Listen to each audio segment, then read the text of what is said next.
Nous y sommes, nous sommes au début de l'année 2020 et surtout nous sommes au début du mois de janvier. Et s'il y a bien une période où il est judicieux d'entamer un rééquilibrage alimentaire et surtout de mettre toutes les chances de son côté pour réussir son rééquilibrage alimentaire et atteindre ses objectifs, c'est bien maintenant, c'est bien au mois de janvier. Alors tu sais ce que je pense moi des différents régimes et c'est la raison pour laquelle je ne te parlerai jamais de régime ou de différents programmes minceurs sur Terre Bien-être, puisque moi je prône le rééquilibrage alimentaire qui respecte tout simplement ton organisme, ton métabolisme et surtout le rééquilibrage alimentaire respecte également ton état émotionnel. Et pour moi, être dans un bon état émotionnel, avoir le moral au quotidien, c'est la base tout simplement pour atteindre ses objectifs et réussir sa perte de poids ou sa prise de masse ou d'ailleurs tout autre objectif que tu vises à travers ce rééquilibrage alimentaire. Alors aujourd'hui, je vais te partager 6 conseils précieux pour réussir ton rééquilibrage alimentaire. Si aujourd'hui tu as entamé un rééquilibrage alimentaire, c'est le sujet de cette vidéo. Et si tu souhaites justement débuter un programme de rééquilibrage alimentaire totalement gratuit, et j'en ai créé un tout simplement. J'ai créé un programme de rééquilibrage alimentaire et 600 personnes ont déjà accédé à ce programme et pour la plupart 90% des personnes ont validé ce programme et me font encore des retours aujourd'hui. Donc toi, si tu es intéressé pour entamer un accompagnement de 8 jours, ça va se faire très progressivement et je vais t'accompagner, te prendre la main pendant 8 jours à travers ce programme gratuit. Et tu peux le faire, le programme est disponible dans la description de cette vidéo et je te rappelle que c'est 100% gratuit, il n'y a aucun engagement de ta part, donc autant en profiter.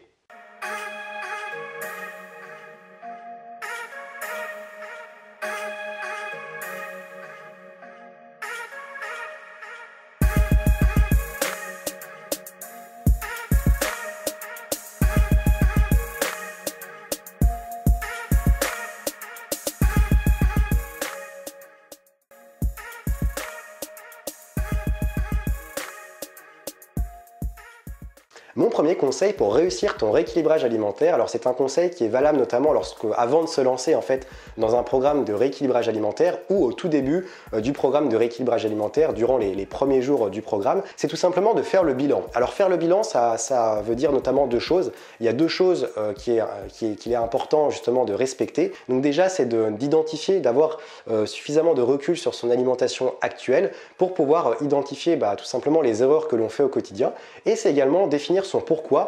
quel est l'objectif principal que tu vises en entamant ce programme de rééquilibrage alimentaire afin tout simplement de garder la motivation tout au long du programme. Alors au niveau du premier point, c'est-à-dire vraiment avoir le recul sur ton alimentation, dans un premier temps, ce que je te conseille de faire, c'est vraiment regarder quelle est la proportion d'aliments transformés et industriels que tu consommes quotidiennement. Ça va te permettre d'éliminer progressivement les aliments industriels raffinés qui sont très riches en termes de calories mais qui sont très pauvres en termes de micronutriments et même en termes de macronutriments d'ailleurs. Donc ça va être intéressant d'identifier parce que souvent lorsqu'on est dans son quotidien, dans sa routine, on n'a pas forcément conscience que certains aliments sont industriels, sont raffinés parce qu'on a tellement mis en place des habitudes parfois pendant plusieurs années que c'est très compliqué d'avoir le recul suffisant et parfois on est même obligé de se faire accompagner pour ça. La deuxième chose, c'est également de te faire une liste d'erreurs. Donc tu vas faire toute une liste d'erreurs que tu vas afficher sur ton frigo et ce que tu vas essayer de faire, c'est d'en éliminer entre deux erreurs jusqu'à 5 erreurs par semaine en fonction de ta progression. Par exemple, pour te citer quelques erreurs, alors moi je dis des erreurs mais c'est surtout des habitudes en fait qui vont te freiner dans l'atteinte de ton objectif. Donc par exemple, on va avoir je mange trop de chocolat le soir ou par exemple ça peut être également j'ai l'habitude de grignoter entre les repas, j'ai l'habitude de m'arrêter à la boulangerie près de mon travail lorsque je rentre chez moi. Voilà, ça ce sont des erreurs qui vont te freiner, des mauvaises habitudes qui vont te freiner vers l'atteinte de ton objectif. Donc l'idée c'est de faire une liste et d'en éliminer entre 2 et 5 par semaine. Je te conseille également de définir ton pourquoi. Donc ça c'est très important de définir son pourquoi parce que le pourquoi permet vraiment de garder une motivation sur le long terme et vraiment en général un rééquilibrage alimentaire c'est beaucoup plus long qu'un régime. On n'est pas dans la contrainte, on va vraiment à son rythme, on prend le temps d'analyser, de tester de nouvelles choses et le fait d'avoir un pourquoi ça va te permettre de tenir vraiment ton objectif. Pour te citer quelques exemples de pourquoi, donc moi je pense que tu l'as déjà ou tu t'en doutes un petit peu, mais souvent les pourquoi qui reviennent le plus régulièrement, ce sont des personnes qui souhaitent soit perdre du ventre, qui souhaitent perdre beaucoup de poids, qui souhaitent prendre du poids aussi ou prendre du poids et prendre du muscle, des personnes qui souhaitent avoir plus d'énergie au quotidien, des personnes aussi qui souhaitent en finir avec les troubles digestifs. Et l'idée c'est pas d'avoir 36 000 pourquoi, c'est vraiment d'en définir un grand pourquoi, un grand objectif à atteindre pour réussir ton rééquilibrage alimentaire et vraiment rester focalisé là-dessus.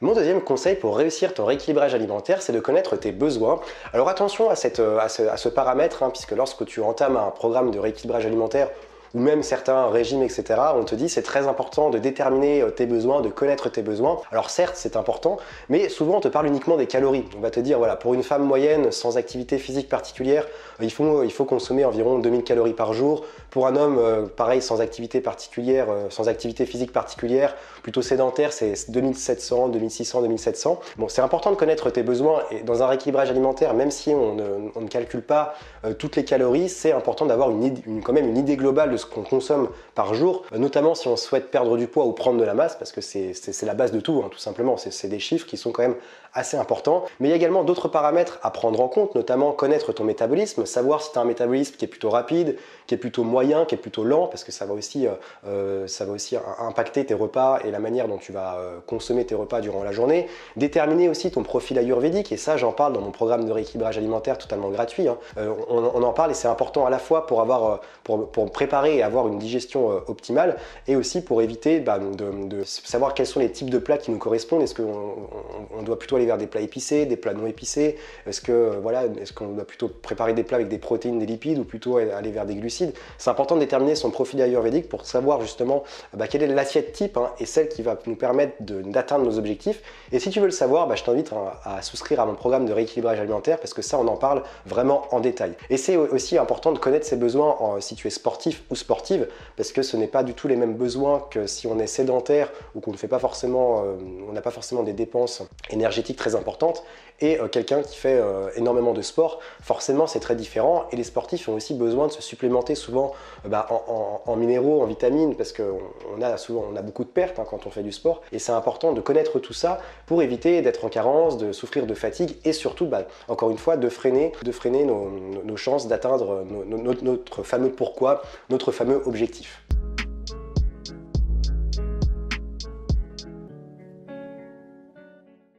Mon troisième conseil pour réussir ton rééquilibrage alimentaire, c'est de jouer sur la densité calorique et le volume alimentaire. Alors je vais t'expliquer ça en détail. Alors la densité calorique, on n'en parle pas souvent dans les régimes ou dans les programmes de rééquilibrage alimentaire, mais c'est très important de maîtriser ce paramètre. Et si tu maîtrises la densité calorique et le volume alimentaire, tu pourras vraiment te créer des repas qui seront sains et vraiment surtout atteindre tes objectifs. Donc en fait, la densité calorique, on la calcule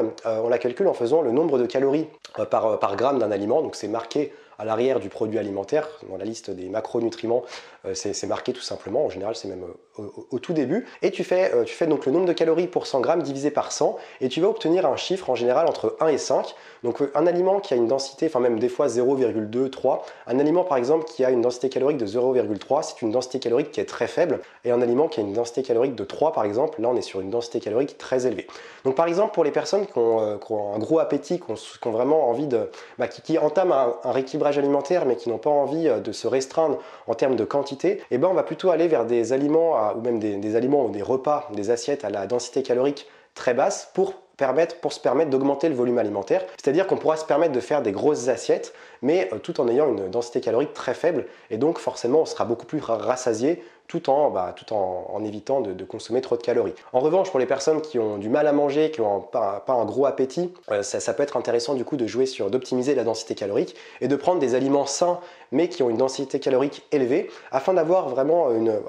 très peu de volume mais une densité calorique importante, et comme ça on arrive à rentrer dans les apports caloriques quotidiens sans trop de difficultés. Donc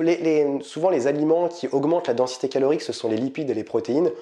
et certaines céréales. Les aliments, eux, qui diminuent la densité calorique d'une assiette ou d'un repas, ce sont en général les légumes, les fruits, les légumineuses et certaines protéines, notamment certaines protéines végétales. Certaines protéines animales ont une densité calorique plus élevée parce que les protéines animales sont plus grasses en général, plus riches en graisses saturées, donc ça augmente la densité calorique.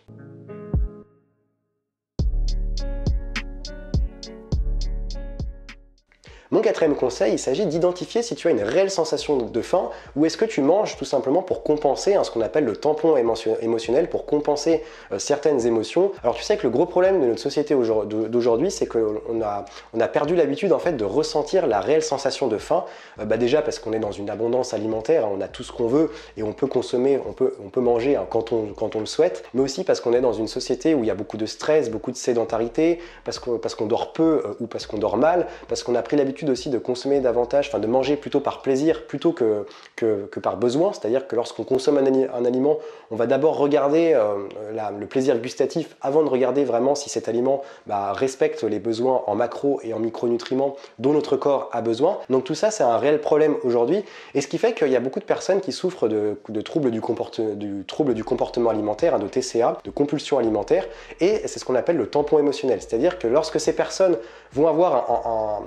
un choc émotionnel, un coup de moins bien, peu importe les événements qu'elles traversent dans leur vie, ce sont des personnes qui vont avoir l'habitude de compenser dans l'alimentation, et parfois elles le font pendant des années. Donc c'est des habitudes qui sont vraiment ancrées en elles et c'est très difficile de s'en sortir. Mais moi j'ai souffert d'anorexie et par la suite d'hyperphagie boulimique, et je sais de quoi je parle, et je sais que c'est possible d'avoir le recul, de se dire est-ce que c'est vraiment nécessaire de faire ça? Est-ce qu'on ne peut pas aller chercher un peu de réconfort ou aller s'évader un petit peu, éviter de penser à la nourriture, parce qu'on sait que derrière les conséquences de ces troubles du comportement alimentaire seront assez importantes sur notre santé physique et sur notre santé mentale, parce qu'il y a tout ce qui est derrière, on souffre de culpabilité, etc. Donc est-ce que vraiment, lorsque tu souffres, si tu as l'habitude de manger par compulsion, enfin d'avoir des compulsions alimentaires, de compenser dans l'alimentation, essaye d'avoir ce recul nécessaire et te dire est-ce que je peux pas vraiment aller chercher du réconfort ailleurs, sortir, voir des amis, regarder une série, lire un bon bouquin, faire quelque chose vraiment qui va te permettre de te calmer,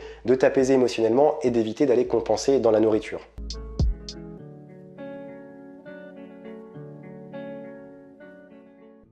Mon 5e conseil pour réussir ton rééquilibrage alimentaire, et c'est le sujet d'ailleurs d'un module entier de mon programme offert de rééquilibrage alimentaire, disponible dans la description de la vidéo totalement gratuitement, c'est l'idée de remplacer et de non supprimer. Alors lorsqu'on entame justement un régime, souvent tu vas être confronté à ça, tu vas supprimer, sauf que derrière on ne va pas remplacer et ça va créer beaucoup de frustration, et ça peut aussi avoir un impact forcément sur ton corps physique, sur ton organisme, parce que le fait de changer comme ça brutalement les habitudes, ton corps en pâtit aussi, et pas que ton mental d'ailleurs, tout l'ensemble de ton corps ainsi que ton mental en pâtit. Là l'idée c'est vraiment de remplacer et de non supprimer, en commençant déjà par réduire les produits alimentaires qui vont créer de l'inflammation, qui sont pro-inflammatoires, qui vont également entraîner des troubles digestifs, des ballonnements, et qui à terme vont aussi entraîner une déminéralisation. Je pense notamment au gluten, aux produits laitiers, aux produits transformés, au sucre et aux produits sucrés. Voilà, tous ces aliments-là, il faut vraiment les réduire. Il faut également, bien entendu, quand je dis remplacer et non supprimer, il y a forcément des aliments que l'on va supprimer, les confiseries, les sucreries, les pâtes à tartiner, tout ça. Bon, ça, je ne vais pas revenir là-dessus, ça me semble évident. Ou tu peux, si c'est ton petit plaisir, tu peux remplacer ça aussi, ça, il n'y a pas de jugement là-dessus. Mais bon, tu sais très bien que ce ne sont pas des aliments qui vont te permettre d'atteindre ton objectif. Je vais également te partager des petits conseils pour réussir justement ce concept de remplacer et de non supprimer. Déjà, c'est d'intégrer beaucoup plus de végétal à tes assiettes, à ton alimentation. Ça va te permettre de voir par quoi je peux remplacer les produits laitiers, par quoi je peux remplacer la viande animale, et du coup tu auras plutôt le réflexe d'aller chercher des alternatives végétales. Je te conseille aussi de faire confiance aux petits producteurs, d'aller davantage sur les marchés et d'éviter un maximum les grandes surfaces, parce que les tentations sont nombreuses, et dans les grandes surfaces on retrouve 70% de produits transformés industriels, donc c'est très difficile d'aller dans une grande surface et se dire je vais acheter mes fruits, mes légumes, ma viande, mes produits bruts comme ça reste quand même très difficile, et par expérience je sais qu'il vaut mieux aller sur les marchés, il y a quand même beaucoup moins de tentations. Je te conseille également de ne pas te limiter sur les fruits et légumes, consomme un maximum de fruits et de légumes, notamment les légumes. Pour les fruits c'est différent, si tu es une personne plutôt frileuse, etc., bon, il faut quand même faire attention au niveau des fruits, mais sinon voilà, te limite pas sur les fruits et sur les légumes, et bien entendu essaie de consommer un maximum brut, de cuisiner aussi un maximum toi-même, mais même si c'est pas forcément de la grande gastronomie, le fait déjà d'aller chercher des aliments sur le marché ou auprès de petits producteurs et de faire ta petite poêlée de pommes de terre, de faire ta petite poêlée de légumes, etc., de faire ça avec des aliments bruts sans être un pro de la cuisine, c'est déjà forcément beaucoup plus sain pour ta santé que d'acheter des poêlées de légumes par exemple qui sont toutes faites en magasin.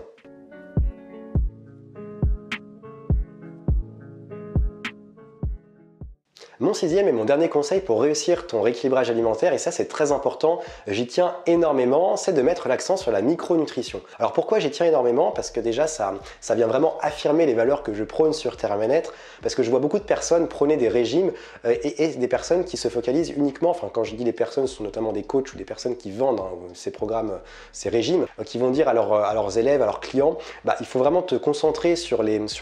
calories et sur les macronutriments, donc protéines, glucides et lipides. En revanche, tout ce qui est micronutrition, c'est complètement niette, on n'en parle pas du tout, alors que la micronutrition peut vraiment te permettre d'atteindre ton objectif plus rapidement et t'apporter aussi un meilleur confort, une humeur beaucoup plus stable, etc. La micronutrition, donc quand je parle de micronutrition, je ne parle pas forcément que des compléments alimentaires ou des jus, hein. Souvent on a cette idée-là, cette idée perçue, mais c'est également, la micronutrition, c'est également l'alimentation vivante, hein. Comme je te le disais tout à l'heure, cuisiner soi-même, aller vers des aliments bio, etc. C'est aussi ça, la micronutrition. Puisque la micronutrition, on prend en compte tout ce qui est minéraux, vitamines, oligo-éléments, fer, tout ça, tous les acides aminés, les antioxydants, qui certes n'apportent pas de calories, mais qui ont un réel intérêt sur toute la santé, le fonctionnement de notre organisme. Le fait d'intégrer davantage, de se focaliser sur la micronutrition, ça va permettre déjà d'augmenter son sentiment de satiété, et c'est très important dans un régime ou dans un rééquilibrage alimentaire. Ça va également permettre d'optimiser sa digestion, d'éviter d'avoir des troubles digestifs, ça va permettre d'avoir plus d'énergie au quotidien, de se sentir mieux dans sa tête, ça va permettre d'avoir moins de douleurs articulaires, de limiter l'inflammation aussi. Donc ça a quand même des intérêts, et moi je trouve que ces intérêts ils sont quand même à prendre en compte pour réussir à atteindre ton objectif, et c'est pas en te focalisant uniquement sur les calories et les macronutriments que tu vas réussir à t'en sortir. Tu peux, mais pour moi ça reste quand même très limité. Alors la micronutrition, comment ça se traduit en pratique? En pratique, c'est tout simplement de consommer des aliments bruts les moins traités possibles. Ça va être aussi d'éviter les aliments qui vont causer des pertes en minéraux, notamment tout ce qui est soda, alcool, le sucre, le gluten aussi, en excès. Bon, tu peux consommer du gluten, je ne te dis pas d'arrêter le gluten, mais en excès, le gluten entraîne aussi des pertes en minéraux. Il faut aussi privilégier les cuissons douces, donc cuisson en papillote, cuisson à la vapeur, cuisson au four à température basse. Il faut également veiller à consommer beaucoup de jus, beaucoup de smoothies, et aussi faire des détox régulièrement, notamment au changement de saison. Après, il y a plein d'autres choses, mais là, je te donne des grands principes de la micronutrition pour te montrer que la micronutrition, c'est pas uniquement des jus ou des compléments alimentaires, mais que déjà, en mettant en place des grands principes dans ton alimentation, tu peux conserver un maximum de vitamines, de minéraux, de micronutriments qui sont très importants et qui vont t'aider à réussir ton rééquilibrage alimentaire. Donc pour te résumer mes 6 conseils pour réussir ton rééquilibrage alimentaire, donc dans un premier temps je te conseille de faire le bilan, et notamment de faire le bilan de ton alimentation actuelle au moment du lancement, au moment où tu vas te lancer dans ton rééquilibrage alimentaire, et également de définir ton pourquoi, ton principal objectif qui te motive aujourd'hui à entamer un rééquilibrage alimentaire. Je te conseille également de connaître tes besoins et pas te focaliser uniquement sur les calories, mais vraiment connaître les besoins de ton corps physique, mental, tout ton corps en général, et savoir vraiment ce qui te correspond à toi. Également jouer, mon troisième conseil, c'est de jouer sur la densité calorique et le volume alimentaire pour, en fonction de si tu es une personne qui a un gros appétit, etc., ou une personne qui a peu d'appétit, tu pourras jouer sur ces deux facteurs pour optimiser tes assiettes et réussir ton rééquilibrage alimentaire. Mon quatrième conseil, c'est d'identifier si tu as une réelle sensation de faim ou si tu manges uniquement par compulsion alimentaire, c'est ce qu'on appelle le tampon émotionnel, afin vraiment de réussir ton rééquilibrage alimentaire et te soigner si tu souffres aujourd'hui de TCA avant d'entamer ton rééquilibrage alimentaire. Mon cinquième conseil, c'est de remplacer et de non supprimer systématiquement afin d'éviter de souffrir de carences et de te faire du mal au quotidien. Et pour terminer, mon sixième conseil, l'idée c'est de mettre l'accent sur la micronutrition, puisque la micronutrition a plein de bienfaits pour ta santé. Maintenant, si tu souhaites aller plus loin, si tu souhaites commencer ton programme de rééquilibrage alimentaire totalement gratuit et savoir justement quel est ton profil métabolique, quel est le rééquilibrage alimentaire qui te correspond, je t'accompagne durant 8 jours totalement gratuitement à travers mon programme offert qui est disponible dans la description de cette vidéo. Moi, je te souhaite une très belle journée. Je t'invite à mettre un like en bas de la vidéo si cette vidéo t'a plu, à t'abonner à la chaîne puisque je vais envoyer plein de vidéos au mois de janvier et tout au long de l'année, bien entendu. Et moi, comme d'habitude, je te souhaite de prendre bien soin de toi et surtout, reste vert.